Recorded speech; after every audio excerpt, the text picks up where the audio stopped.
os últimos dois planetas do Sistema Solar. Urano foi o primeiro planeta a ser descoberto por meio de telescópios. E Netuno só foi descoberto por conta das perturbações na órbita de Urano. Quer saber um pouquinho mais sobre esses planetas? Então, espera a vinhetinha e a construção da lousa e a gente já conversa.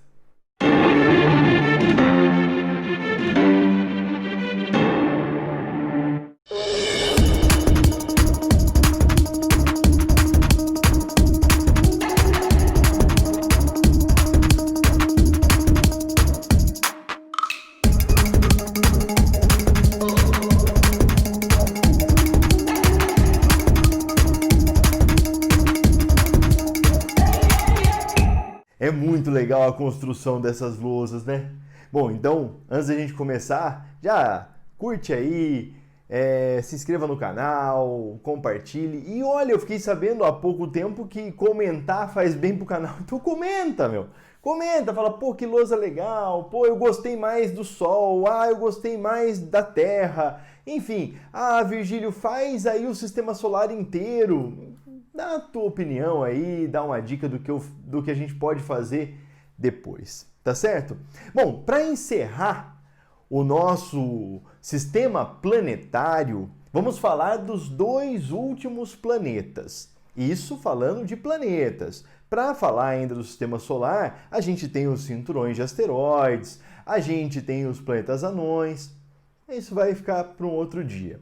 Bom, olha só. Urano, muito interessante. Urano ele está praticamente no limite de magnitude da visão. O nosso limite para a visão sem telescópio, sem binóculo, é de mais ou menos 6,5.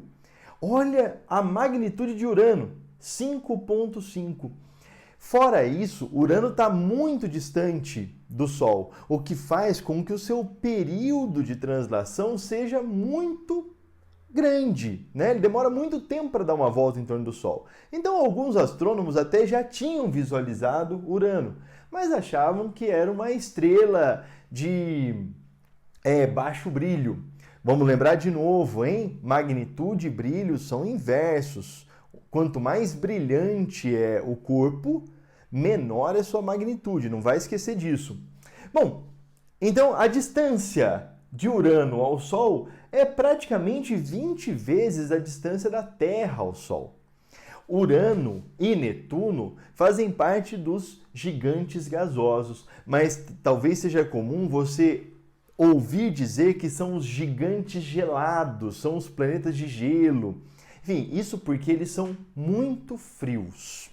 Netuno só foi descoberto porque quando os astrônomos começaram a analisar a órbita de Urano, perceberam pequenas perturbações. E eram perturbações gravitacionais. Essas perturbações gravitacionais se deviam a alguma coisa. E aí elaboraram a teoria de que ali pudesse ter um outro corpo tão massivo quanto. E começaram a procurar. Olha só, Urano foi descoberto em 1781 e Netuno em 1846. Outra coisa comum entre os dois é que somente uma sonda sobrevoou, fotografou, observou esses dois planetas, que foi a Voyager 2. A Voyager 2 sobrevoou Urano em 1986.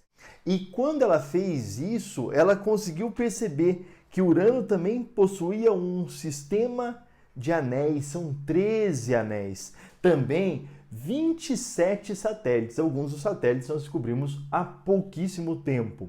Uma característica muito importante para você se lembrar de Urano é a inclinação do eixo. Percebe que essa inclinação chega a quase 98 graus, o que faz com que na posição onde está o equador dos outros planetas, aqui a gente tem os polos. A translação dura 86 anos.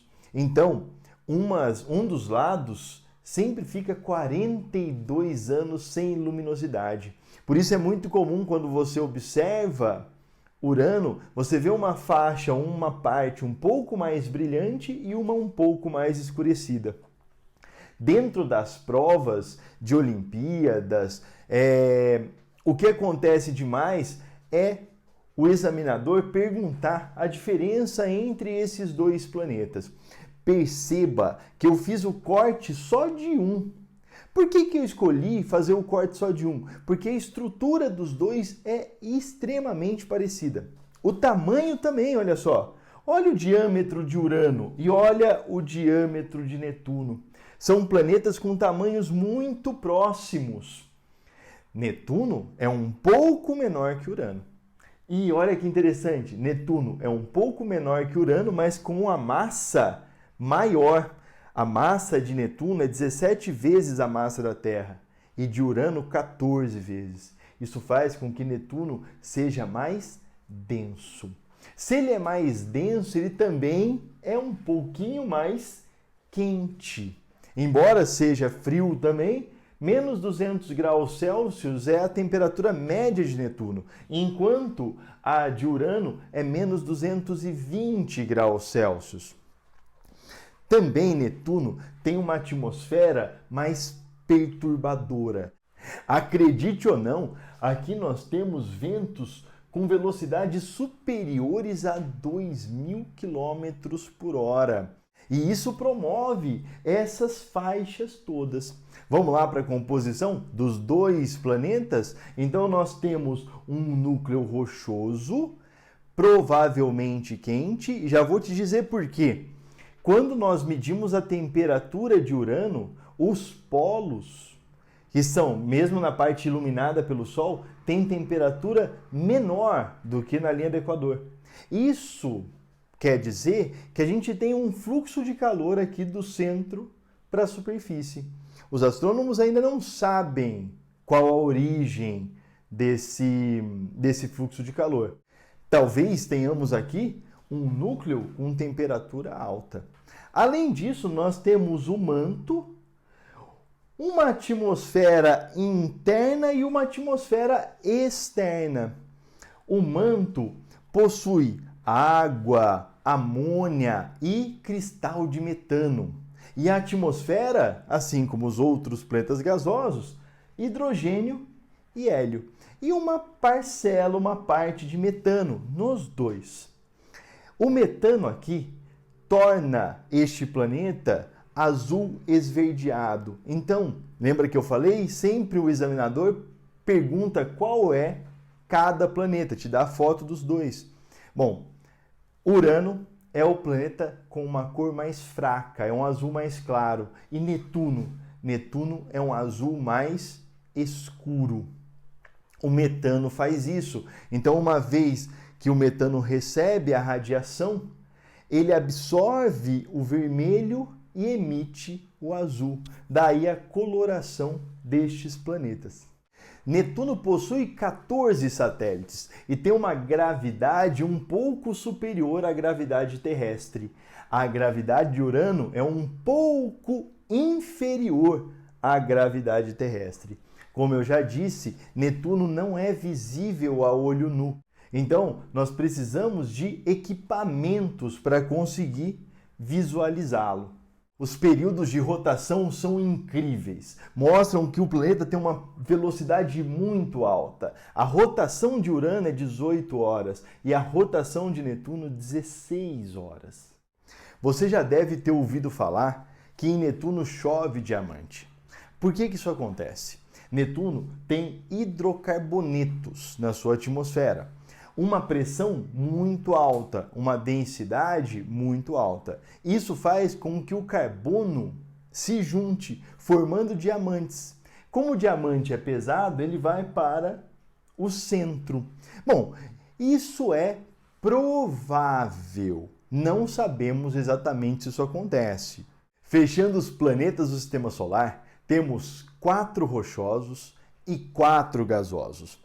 Os 4 gasosos todos possuem anéis, têm bastante hidrogênio e hélio na sua composição, giram a uma velocidade muito alta e têm várias luas.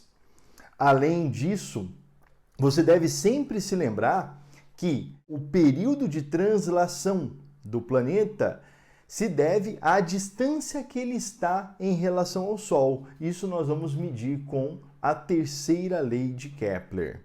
Mais uma vez te lembro que Netuno não é o limite do sistema solar. Ou seja, ainda temos um pouco que conversar sobre o nosso sistema planetário. Por hoje eu fico por aqui e até uma próxima. Muito obrigado, não se esqueça de curtir aí, não se esqueça de se inscrever no canal e comente, por favor. Bom, muito obrigado, tchau, tchau.